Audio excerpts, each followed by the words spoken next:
settle down now. We have company, and I want to tell them a story. I got a good one. It's all about grublets. What is a grublet? Why, a grublet is a creature. It's well, maybe bigger than an elf, but not as large as a troll. You know, anyway, this story has to do with 6 of them. Tails, the head of the group. Mounder, who was always as close to Tails as his shadow. Scrunch, who rarely ever took a bath. And Belcher, of course, he never learned any manners at all, and Nappy was always sleeping on the job. And then there was Nathaniel. Now, Nathaniel was the youngest grublet, and he loved to play with his dog, Smuggles, and he always worked hard to make a living the way his father taught him. You see, grublets make their living by grubbling. Now, that's looking for lost or broken odds and ends to fix and maybe sell or give away. But things have changed at this grublet house. These grublets were into the big time now, or so they thought. They didn't want to work for a living the way you're supposed to. But they decided to steal instead. And ever since the stealing began, Nathaniel has wanted no part of it.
Nathaniel and Smuggles headed for home. Meanwhile, not far away in another part of the forest, if you look real close, you can see 3 small figures moving quickly down a darkened path. Suddenly, the moon peeked out from behind a cloud, throwing bright light all around. As it did, the beast of Belcher, Scrunch, and Nappy sprang to hide in the shadows. Soon, clouds covered the moon once more, and the suspicious trio continued on their hurried journey. After having gone quite a distance and finally feeling safe, they all began to laugh and sing one of their grublet songs.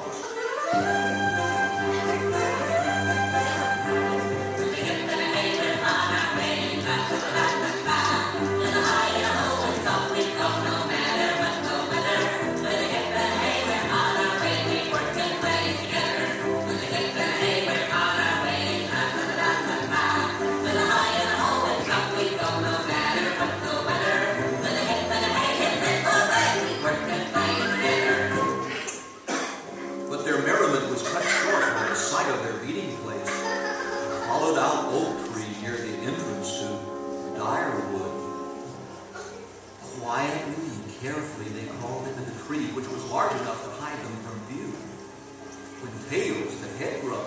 Flounder approached the tree.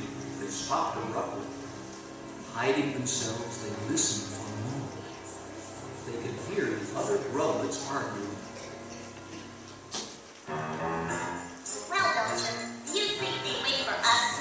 Tails said he would. Belcher, say excuse me. Excuse me. Belcher! I still think we should wait. Well, I don't know about you guys, but I'm not going to be stuck in this tree all night. Why don't we just get going? No way, Scrunch. Tails would be pretty mad if we left him behind. Right, Nappin? Come on, Nappin. Wake up. What do you think? I'm with you, Scrunch. Whatever you say, I'm with you. See? Nappin thinks we should get going. And besides, Belcher, how do you know Tails hasn't already left us? Well, what have we got here? Tails! Sounds like the makings of a mutiny to me. Now look, Scrunch, and the rest of you. I give the orders here and you do what I say. I'm saying, let's get these bags and get out of here. Yeah, let's get going. They stepped into Direwood and started running. And did they run? It looked as if they were running for their lives. And you know what? That's just exactly what they were doing. Why, every grublet in the whole world knew the legend of Direwood. But since you're not grublets, perhaps I better explain it to you. According to legend, if anyone was found in Direwood in the daylight, they would never be seen again. Now, these grublets knew they had to cross Direwood while it was still dark, or they would come under the spell of the legend. It was almost sunrise now, and these grublets were running for all they were worth. Huffing and puffing, they made it home in record time. In the safety of their dwelling, they all began to laugh and sing and congratulate themselves for having conquered the forest and the legend once again.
Look, here he is now. Hi,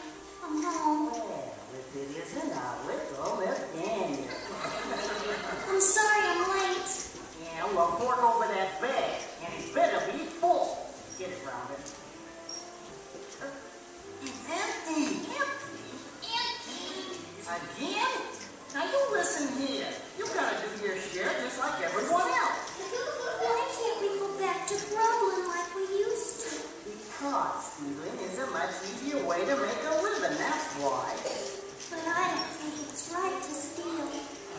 That's so. Well, let me tell you something. We've just begun.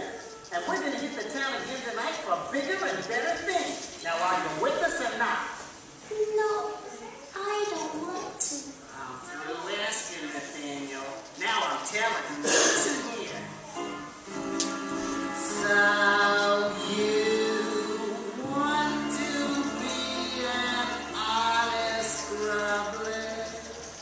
Here's a fact you can't ignore. We may not grumble like we used to, but we're richer than before. Alpha, the trumpet taught us wrong. He had us waiting all day long. Now we found an easier way. We cheat and steal and never pay. I remember the first time I came into stealing. I didn't have much, but I had something. But look at you. You got nothing. At least you could have swiped the shoestring or a button. Alpha, the grublet taught us wrong. He had us waiting all day long. Now we found an easier way. We cheat and steal and never pay.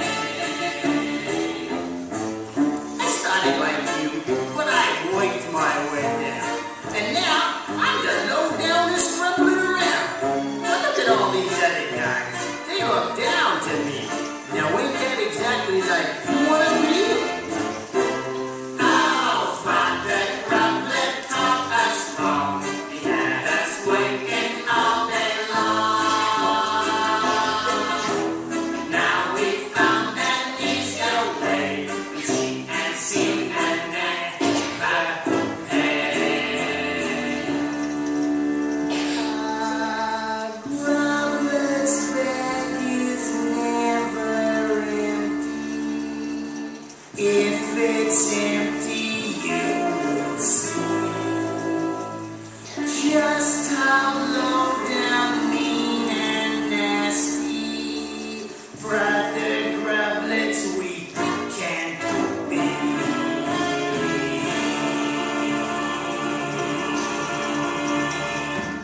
Now you go out and don't come back until your bag is full. And take that mangy dog with you. But I'm tired and hungry. Is that so? Well, why don't you go out and steal something? His little head hanging down, Nathaniel walked slowly from the house. A short distance away, he stopped and climbed up on an old tree stump. And there he sat dejectedly with his hands over his face. Smuggles crawled up next to him and put his cold, wet nose on Nathaniel's knee.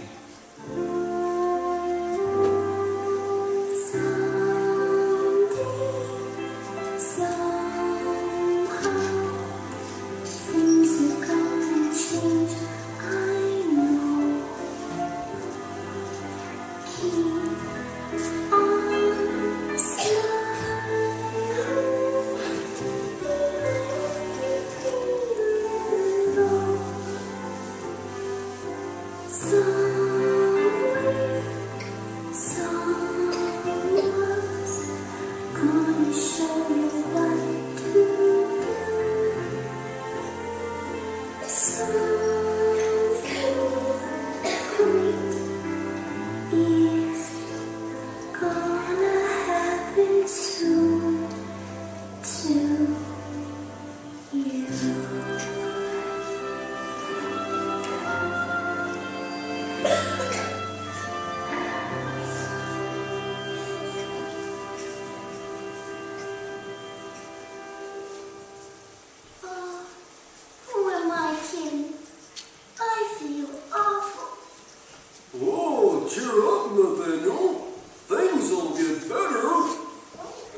When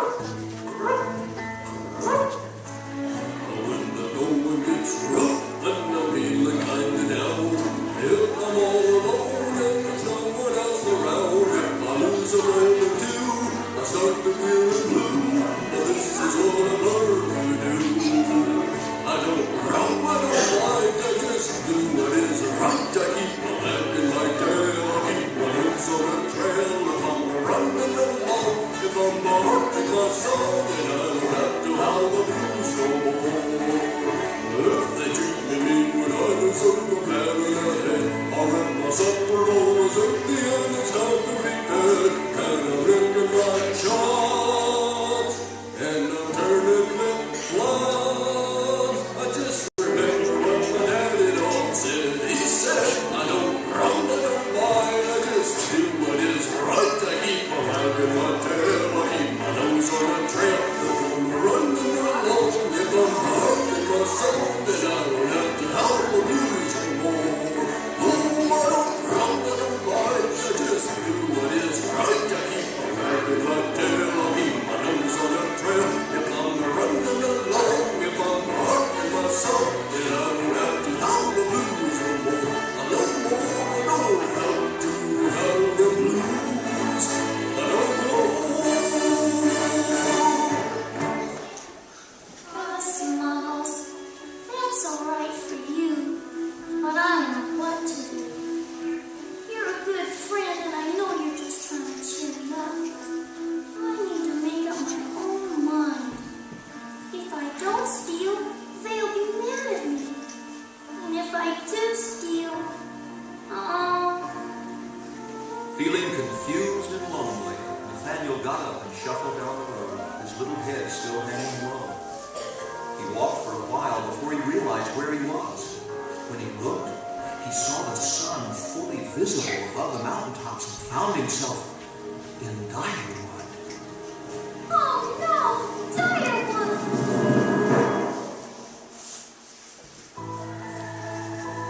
Direwood, how did we get here?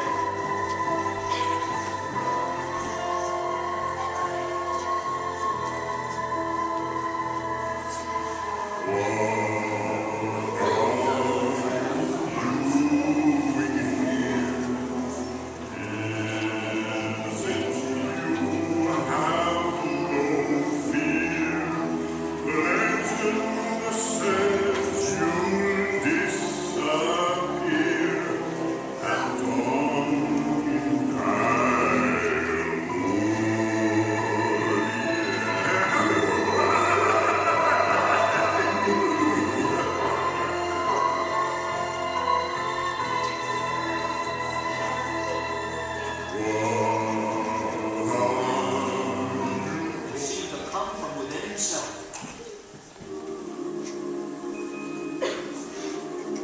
Stop running, little Charlotte. What? Who's here? Come on, Smuggles, let's get out of here. He began to run again, looking for the way out. Nathaniel knew he couldn't have come far. He felt sure that in a moment or two he would be out of Direwood. He ran and ran and ran. He just didn't come to the edge. Finally, tired and unable to run anymore, he stopped to rest. It was then Nathaniel noticed that his hands were becoming see-through-ish. Suddenly, he heard the voice again. Are you ready to stop running now? In total fear now, Nathaniel took off running again with Smuggles close behind. Nathaniel's little lungs began to hurt. He sighed to get the ache, but he just kept running and running, and in a short while, he came to a fork in the road. Tired and confused, he stopped. He just didn't know which way to go. Which way do we go now, Smuggles? I don't know. This doesn't look like the way we came in. Let's face it, we're lost. Now are you ready to stop running? Who are you? What do you want? What's happening to me? Look, I'm beginning to disappear. Is that really what's happening? Or is this the first time you've ever seen past yourself? What do you mean? Nathaniel, you must either lose yourself or be lost. Are you willing to lose yourself, What'll happen if I say no? then I will leave you alone with yourself. And what'll become of me if I lose myself? Well, if you knew that, you would not be lost. And once you lose yourself, then it will not matter. I still don't understand. Don't worry, Nathaniel. You will. As unexpectedly as it had come, the voice was gone. Nathaniel just sat there wondering what all this could mean. Then he looked around. From behind the trees and from under the bushes, forest creatures began to appear. Everywhere you looked, there were furry white bunnies, playful squirrels, and a host of chattering chipmunks. Singing filled the air as birds of every color and design flew from tree to tree. There were prickly porcupines, neatly groomed raccoons, graceful deer, and a big, shiny coated sun bear. And all grew quiet as a little bunny hopped nearer Nathaniel and said, Hey, why are you afraid? I really don't know. Nathaniel, there comes a time in everyone's life when they are old enough to decide if they are going to do what's right or wrong. And that time has come for you. Are you going to listen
life could change, the animals took him on a journey and introduced him to Majesty, the great and kind ruler of all Duffyland.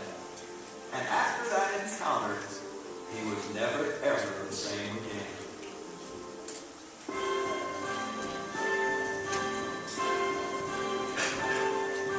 What a day, hip hooray, happy times are here to stay. You hear the joyful music play, Majesty was here. Hearts so light, faces bright, what a celebration night.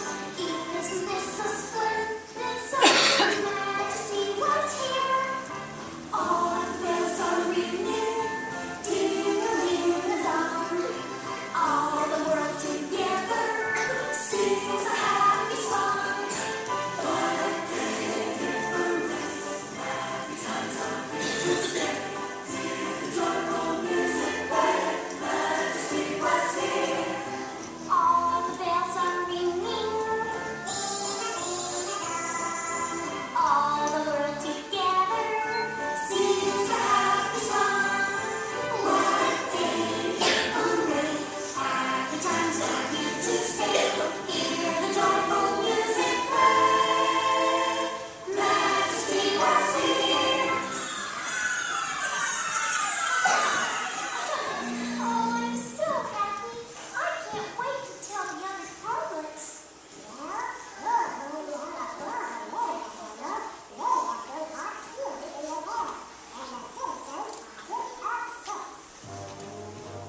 Oh no, Mr. Raccoon.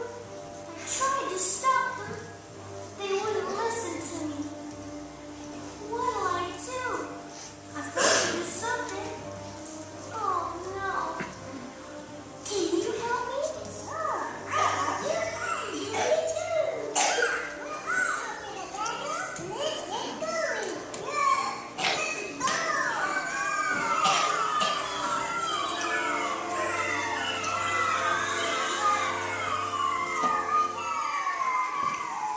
So Nathaniel, Smuggles, and their newfound friends headed out to see what they could do.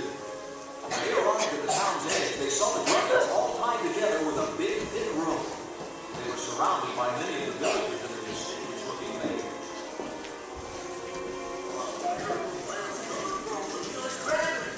Wait a minute, folks. Look at him. He's one of us. Why, there he is. Yeah, you can tell it's just happened. It's Nathaniel. He can help us. Help, Nathaniel, help! Are you sure it's Nathaniel? He looks so different. All right, Welcher. Glowing.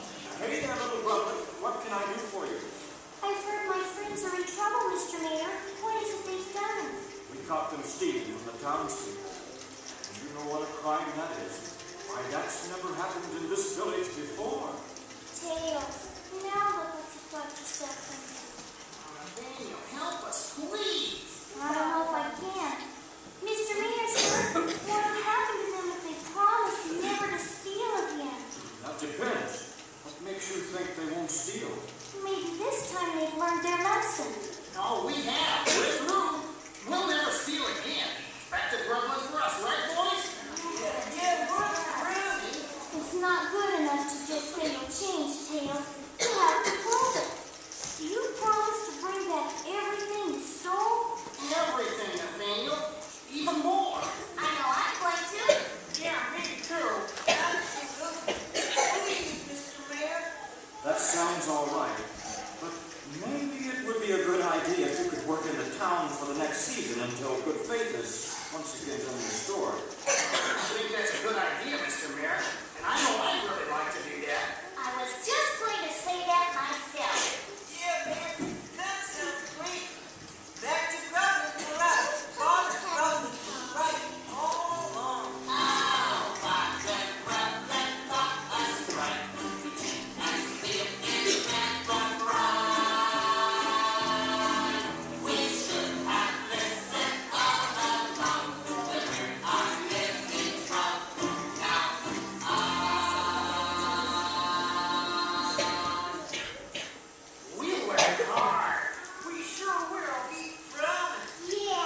sounds like a good bargain. What do you townspeople think? That sounds fair. Well, I guess it's unanimous. Untie him. Oh, thanks. Thank you. We'll never go back to stealing again. We learned our lesson. There's one more thing, Tails, and it's the most important. There's someone you need to meet. Majesty's been waiting for you. So Nathaniel took Tails, Rounder, Scrunch, Belcher, and Nappin to meet Majesty. And from that time on, there was a change in that Grubblet household. After they apologized to him for their crime and promised never ever to steal again,